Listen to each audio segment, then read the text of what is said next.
I will remind you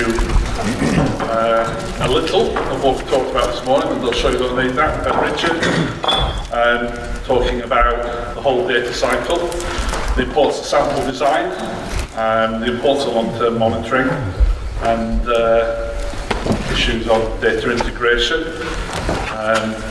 Christine took us through air quality, the importance of gases such as NO2, particulates in the air, interesting thoughts on how we combine air and ecosystem monitoring, and topical things like plastics in the environment, an important area. Anna took us through, well, the future really, big data, AI, partnership working to learn these things, and an interesting point I didn't write down, but was you need domain experts, and I would agree very much with that in each discipline. We've learned that, haven't we?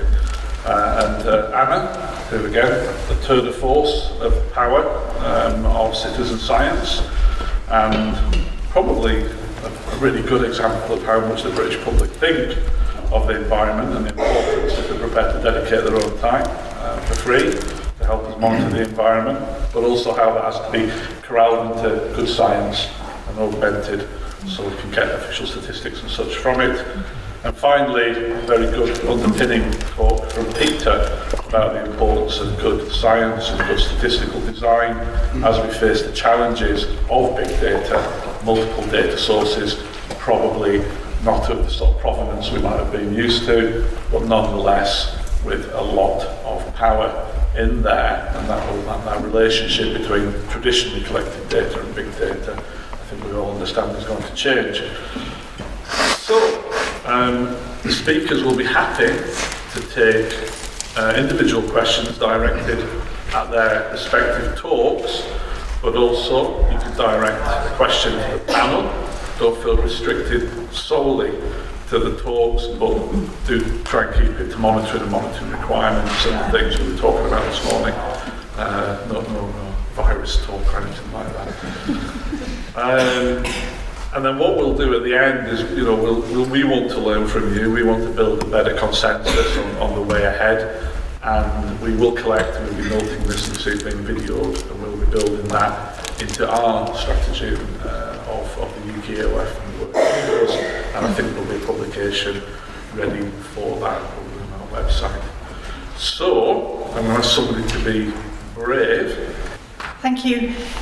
So I think this is a question primarily for Anna, the big data Anna, but I think actually a few different members of the panel touched on it as well. And it's if are there specific things we need to consider when we're gathering data for training data for artificial intelligence, specifically based on Earth observation data? And also data for ground truthing, Earth observation, AI data. So the answer is yes. So there are many fields where there are a huge number of data sources, and you have to decide which ones are important, not just in terms of the power that they provide to your analysis, but also in terms of how they influence the outcome. Correlation is not causation. So you have to be a bit careful in how you might bias the outcome of your analysis through the use of particular types of training data. In terms of selecting the data, there are tools already developed. So particularly for machine learning, there are forms of machine learning called active learning, which allow you to slowly incorporate new forms of data and assess the impact that each of those data sources has on your analysis. Of course, any form of empirical analysis is subject to bias, and assessing that in a specific domain is somewhere again where domain knowledge comes in. So being able to understand how you're biased your results through the use of training data is something that only comes through the application by people who really know what they're looking at. Does that answer your question? About the using innovative technologies, and you had the example of training data from drones? So in terms of additional data sources, rather than the actual statistics of it, so you can use, there are all kinds of data that you can use for these kinds of things, but really it comes back to a sampling problem. So, satellite data is great because it gives you large areas very quickly. Drones are very good because they give you high resolution over a limited area. If you have human collected data, then you're running into random versus systematic sampling issues as well. And you can combine them all. And certainly you could combine all kinds of different monitoring data, but ultimately you'll reach the point where you have so much data you can't do anything because you've got too much data. And then you really have to think carefully about which data sources are important. My general advice would be start with something that you understand and then iteratively add new data and see how it helps. Okay, just thinking as a lot of hands went up, the gentleman here.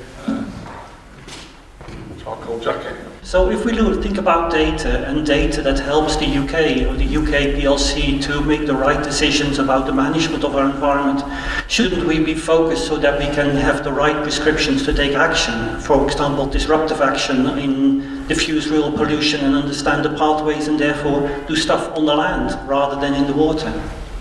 I think the discovery that we have is it's not one or the other. You have to have both. So in the programs that we develop, we'll have an element of resource in that kind of long-term view, because you want to understand the bigger picture. The general question that says, actually, is the environment getting better or worse? So is the culmination of all of your interventions actually making an impact? Is it getting better or worse?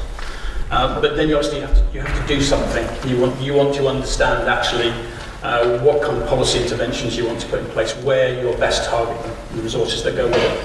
So you have to have both. One isn't more important than the other, and you have to have both of those, the kind of monitoring strategies that we described, kind of very much unbiased, that kind of very purist view across all of our kind of river types that we have, versus something that is very much more targeted, campaign, investigative driven, that really then you start to understand something very specific, either about a specific issue or around a specific policy intervention. So catchment sensitive farming is a very good example of really where there's a really good level of assessment around the kind of policy intervention, the different things that have been done to try and reduce the impact of agriculture.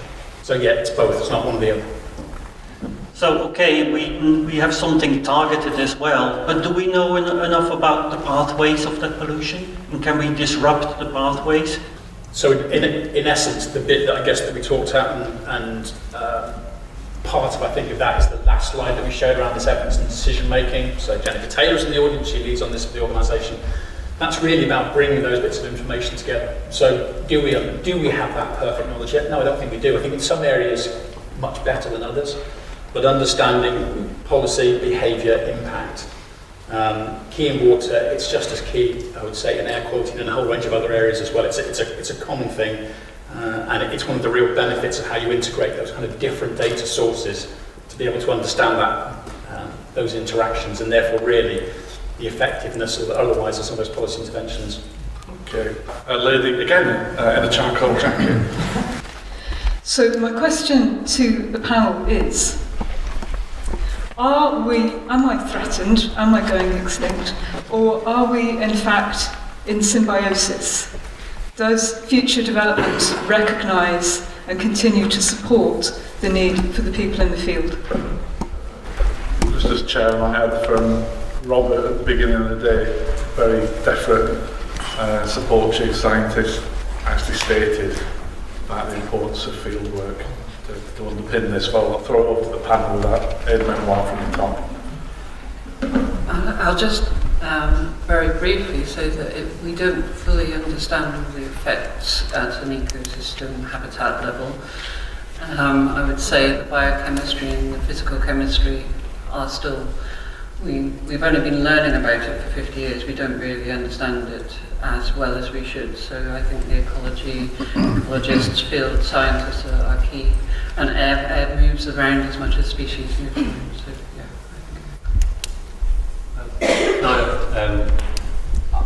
I think that your latter statement is more true, that they're in symbiosis, that field survey is essential for high quality data. So that from my perspective, the technology, such as remote sensing, allows us to sort of extrapolate and go beyond what we could do previously. But the underpinning high-quality data collected in the field at the scale that you can see, that you can visualize, is actually, I would say, imperative to building good models at a larger scale, at a higher resolution. It's these technological advances that allow you to sort of go beyond what we could do previously, which was just maybe coming up with sort of averages at a sort of broad scale. But working together gets us there. Without the sort of underpinning data, I don't think we can get anywhere, because you're sort of building models based on sort of lower quality information, so the models won't be as good, and so things just start to diverge over time. So I would see it as being absolutely key. That's my personal opinion. I think that I would just say, you are very much valued, and in fact you're a very high value asset. If we think about gathering evidence to deliver outcomes, some of the outcomes we want rely on a very high quality of evidence, and a lot of the technology that we've heard around allows us to target you more effectively. So we really understand from a whole range of things that I've heard today and things that we do now, where we think the biggest impacts are likely to be, the kind of policy we want to implement, and the evidence we need to be able to secure that. If we can target you effectively to do that, to maximise those outcomes, that's brilliant. But we still need you. May I come in quickly then with a secondary point to that, very, very briefly, particularly addressed to citizen science, Anna. As a professional, I am very rare. Okay, and I'm not being replaced, and there aren't the job opportunities. So I'm also interested in the balance then, because the data that's been presented on the biodiversity loss has been generated predominantly by the citizen scientists, and they themselves are becoming rare. There is demographic shift. And I would say, and I notice Keith Kirby is here, I would say I am less skilled than Keith was when he was my age. We are a declining pool of people, and we're not being reinforced. Just to draw a quick line under that, I wouldn't disagree. I think we see it across a lot of the disciplines. I think as a body, what we've probably seen is a swing from it can all be done by remote sensing and citizen science to a better understanding that everything needs to be ground truth. And hopefully we can let that manifest itself into lobbying to maintain those skills. Go on, Keith Kirby. My question is, how do we maintain these long-term observations? It seems that after about 10 or 20 years, any past scheme gets seen as not that worth keeping going. It's a good question, and it actually ties into one of the things we're interested in, if I could link it for the panel. We're interested in what the societal benefits of monitoring are, and what we did length in the past that improved societal benefits, then maybe we would get more money for monitoring. We'll hand that over to the panel and tie to Keith's point. I've got one comment which I'm working in sort of the environmental infrastructures, and funding has been, I've been in it about 10 years, and funding has always been a challenge for any monitoring. One suggestion I was told recently was if we pretended we were a ship, and then we could bid into some of these massive fundings, or pretend we're like CERN, and actually then we could actually bid into the larger pots of money rather than having to act as small individual activities. But I think we need to be creative like that to bring things along. But also adapt, so there have been things which have been stopped or replaced where necessary and where scientifically sensible. But yeah, I think creative solutions. The points of the panel. I think we could make use of social media and new communication tools to inspire more people nowadays. And just noting for the JNCC surveillance schemes, we are very committed to continuing with them. And actually, I think, off the top of my head, thinking just the back monitoring scheme is having a slight decline in volunteers, but actually the other ones are fairly stable or even increasing with volunteer participation rates at the moment, which is encouraging. And so yeah, we're thinking about how to maintain numbers and make sure people are skilled and trained. I think two quick points I would make about sort of ensuring whenever there is change, is ensuring consistency over time. So schemes do evolve over time, and things happen and protocols change. But how can we ensure consistency such that the time series is preserved? And that's, I think, what we need to think about going forward. And the other point that's completely gone out of my mind. So the other point I was going to make is that we're often not very good about saying, if this change was imposed, what do we miss? What do we lose? So I think you often hear a lot of comments about, we'd like to do this because it's ABC, rather than the argument being, if we didn't do it, what are the consequences? And I think that often gets more traction. You were saying about these 500 sites that you've chosen for the freshwater monitoring for the future. So you used to have thousands of WIM sites, and there was probably something like 100 or so sites in the harmonized monitoring scheme. So I kind of wanted to know, how many times are these sites going to be sampled, and have you looked at what you're going to lose by going from several thousand sites that are fairly regularly monitored to only 100 that are monitored quite regularly, and another 400 somewhat less frequently? To the pound design. Okay. So, I mean, you're right.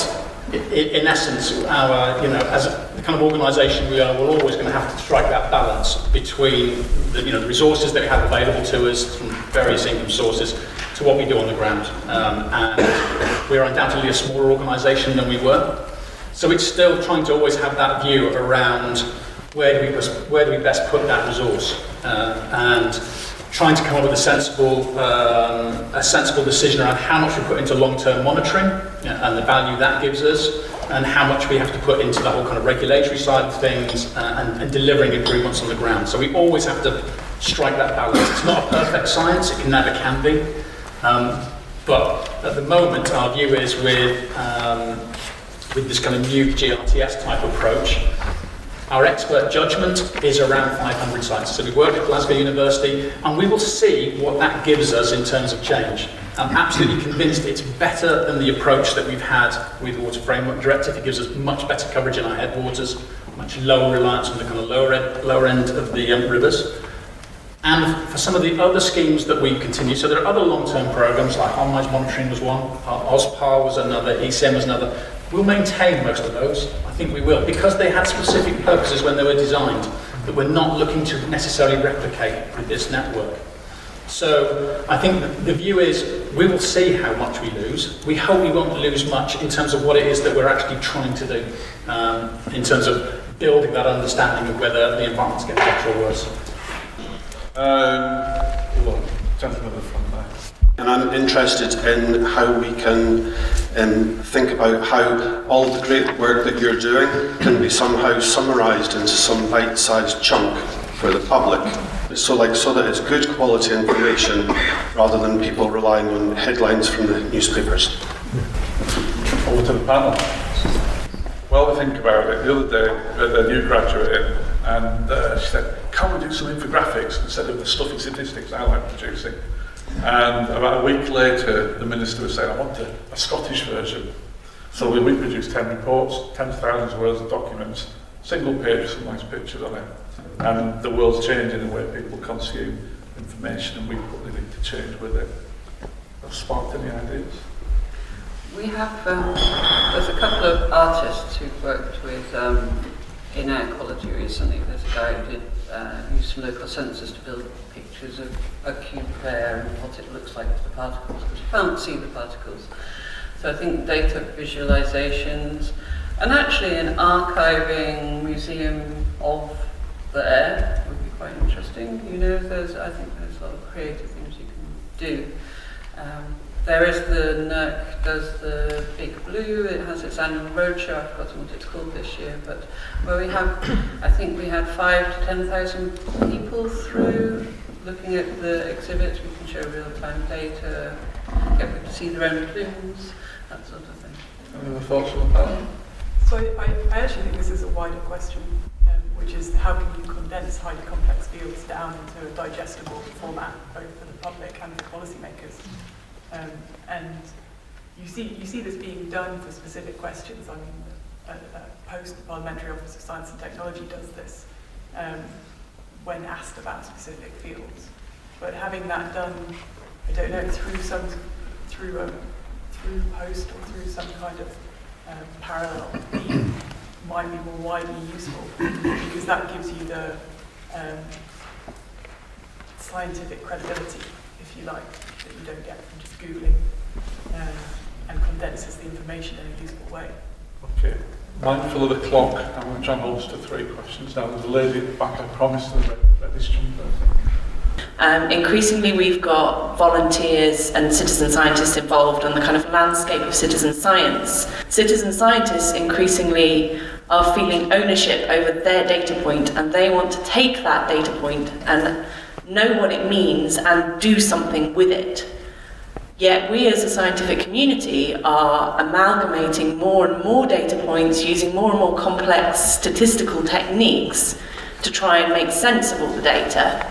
So how do we get the public more engaged with that data science process so that they don't lose that motivation they get from their own individual data point, but still understand the value of the statistical techniques we're using? I can give just one example. We have in the National Ammonia Monitoring Network, we actually have several citizen science people who've been changing the samples for years. Have a little sampling point in their garden. We send them a data summary every year, and if there's a paper written about it, we send it to them. It's very simple, but low tech, but that, yeah. Okay, sorry. I was going to say, the JNCC surveillance schemes have annual reports that we give feedback to the volunteers. Some of the schemes, I'm just thinking about the development of the new British backbone that's being trialled. They were thinking about giving some immediate feedback automated to volunteers as they upload data, so they can see their records in the context of other records. But yeah, it's just really important to give feedback on the bigger picture of how the data is used and also how it actually impacts policy, so they can see how the data they're collecting actually really has an impact. So we try to make sure we give some sort of feedback on those lines in the annual reports, but there are definitely further improvements and avenues we could take. Okay, one last question. There's quite a lot of talk about environmental monitoring, citizen science, joined up thinking, bringing different groups together and trying to communicate the science to society. What is the thinking in terms of actually society impacting on what we are choosing to monitor and how we might be doing that science? Are there joined up areas of allowing society to actually influence us right at the beginning of collecting this data? Are there ways that society can actually step in right at the start? So I can have a touch on that one.